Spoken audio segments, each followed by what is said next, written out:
The mustard seed. Our story begins with Brian the knight, eager in search of his mate. But as he pursued, he never knew that he would face a challenge so great. Across the way was Princess Katrina, praising and serving the Lord, patiently waiting for the day he said he would come with his horse and his sword. With his princess in sight, but just out of reach, he thought of a master plan.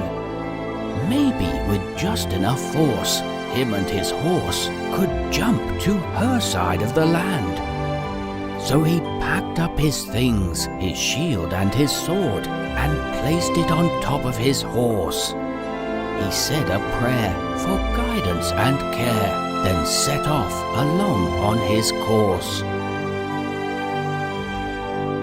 Over the hill he rode, down the scary descent. Doubt is what arose as his faith came and went.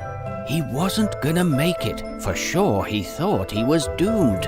Her land is too far away, he thought, landing face down in the lagoon.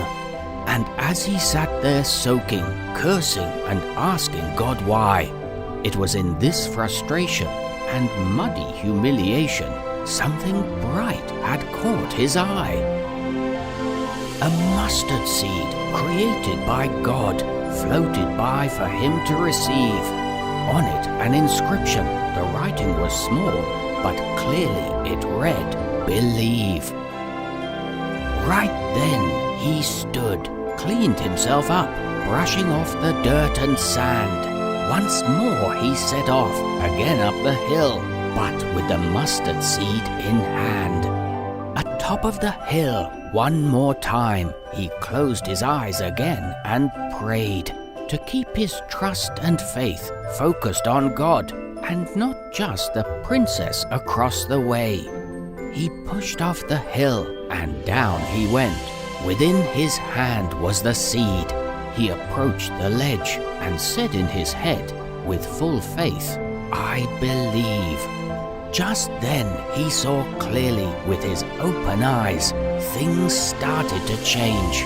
He was transformed. The mountains had moved. His princess was within his range. He landed down safely in front of Katrina, and they both thanked God with glee. He hopped off his horse, walked over with force, and then knelt down on one knee. With God on their side, he took her hand for everybody to see.